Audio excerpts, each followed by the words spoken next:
Yo, what's going on guys? Yamata here. This week's countdown is my top 10 2016 fall anime. If you enjoy the countdown, drop a like and share. It only takes a few seconds and really helps me out. So let's not waste any more time and start this countdown. Starting off at number 10 is Trickster. This is a mystery detective anime that follows an organization called the Boys Detective Team, where citizens of the city can bring their problems and the members of the team help the customers however they can. Sometimes, some cases even involve the local police, while other cases are solved within a few hours. However, as things continue to go somewhat smoothly, the team comes across the criminal nicknamed the Fiend with 20 Faces, and soon find themselves in a very dangerous position. At number 9 is Girlish Number. This anime follows the life of a voice actor named Chitose Karasuma. She has a very lively and optimistic attitude. You can even say that she is quite self-centered and gets easily upset when things don't go her way. But the thing that really stands out from her compared to most people is that she is a mood maker with a very strong personality, which makes her a great voice actor. However, her older brother used to be a voice actor, but quit. And now with all the problems and obstacles that Chitose is facing, she is beginning to walk the same path as her brother. At number 8 is Workin', or I guess Workin' Season 4. This anime is about a restaurant called Wagnaria, and the storyline is literally about watching the employees of the restaurant work. You also get to see relationship developments and some great comical moments that happen randomly throughout the anime. Pretty much if you like a very fun and laid back anime, then Workin' is definitely an anime you should check out. At number 7 is Losteridge Incited. Homura Suzuko grew up in a certain town and had a childhood friend named Chinatsu, but Suzuko had to move away. Years later, Suzuko moves back into the town as a high school student, but of course she has no friends from being gone for so long. A new card game is pretty popular and most of the students play it, so Suzuko decides to buy the game, learn how to play it, and make new friends. But as soon as she opens the game, the girl on the card begins to move and speak to her, claiming that Suzuko is a selector, and if she wants to protect her memories, she must play the game and fight against other selectors. At number 6 is Izetta the Last Witch. This anime takes place around 1939, where the nation of Germania invaded a neighboring country. Due to the invasion, war spread throughout Europe. A princess of a country named Fine met another young girl when she was young. The girl's name was Izetta, and she was one of the few remaining witches. Years later, Fine, being a princess, gets captured by soldiers of Germania and is placed into a plane to be brought back to their country.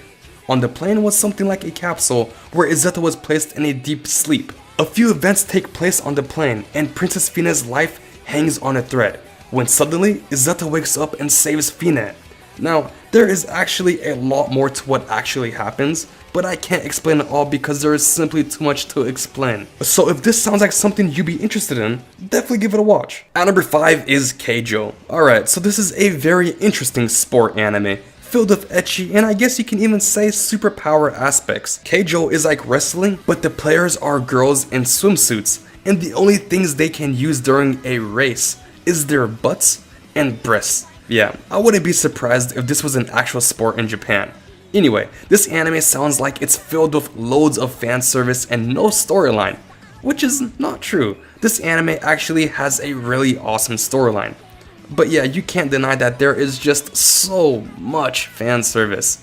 But come on, you're talking about a sport that involves girls in swimsuits using their bodies to push each other. What else can you expect? At number 4 is Show by Rock. I really like music anime, especially when the songs are rock songs. So if you like rock songs and anime, you'll most likely enjoy Show by Rock. Just beware that when songs are saying the characters go into this somewhat chibi form, which in my opinion is pretty awesome.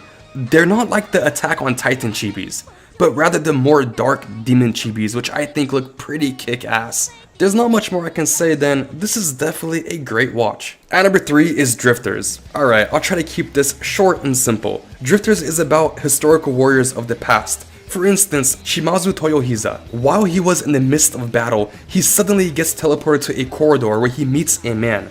The man points him to the nearest door, and as he goes through, Shimazu finds himself in a different world, where he meets 2 other historical warriors. What's more, they come to learn that this world has more people like them, or drifters, and instead of attempting to find a way to escape, They plan on conquering the world and making it theirs. Let me just say that I really enjoyed this anime. It may sound cheesy at first, but overall it's a fantastic series with an awesome storyline. At number 2 is Mobile Suit Gundam Iron Blooded Orphans. This series stands on its own. There really isn't a need for me to explain the storyline because all you need to know is that this is a mecha anime. And unlike so many mecha anime that tend to focus on the wrong things, be it drama, ecchi, or even romance, Iron Blooded Orphans focuses on the right things, which makes it such an incredible anime. Everything from the action, the soundtrack, the storyline, and even the feeling it gives off of watching a mecha all makes this series one of the best mecha anime I've ever seen. Taking the place at number 1 is Nanbaka. I can't begin to explain this anime. Pretty much the series follows 4 inmates that are in Japan's most famous prison. You would think that their lives are miserable like that of the poor bastards from Rainbow. But man, how'd you be wrong? These guys are living life. I mean, they're all good friends living in the same cell. The food at the prison looks hella good. They have awesome recreational rooms. And the prison even holds annual festivals, which the winning cell can request anything they want. All in all, you could say that this anime is a super exciting action comedy, starring the inmates and guards of the world's most formidable prison.